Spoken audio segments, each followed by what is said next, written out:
תדמיינו את הרגע הזה שהיום נגמר, הגעתם הביתה, אתם מתבאסים, מתכסים מתחת לשמיכה ואומרים איזה בזבוז זמן.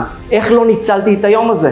למה לא יצרתי את הקשרים החדשים האלה? למה לא הבאתי את עצמי בנוכחות שלי? למה הייתי עם הטלפון? למה הייתי עסוק בדאגות? כי בסופו של דבר היכולת שלכם לצמוח היא רק בשבילכם. ואם אתם תיפלו לדפוסים שבדרך כלל מכשילים אתכם, אתם תפספסו הזדמנות לצמיחה. ואתם פה בשביל זה. קוראים לי שלומי חסטר, אני מרצה, חוקר ויועץ ארגוני. אני מוביל אנשים ועסקים ליצירה של שיפט מנטלי ושינוי מיינדסט כדי להוביל אותם להצלחה שהם מגדירים לעצמם. מהרגע שהתחלתי לעשות התפתחות אישית, מהרגע שלקחתי החלטה לשנות לעצמי את המיינדסט, זה לא היה רק עניין של קצת אנרגיה והתלהבות להיום, שזה סופר חשוב, כי בסוף אנחנו רוצים בכל יום להיות באנרגיה ובהתלהבות.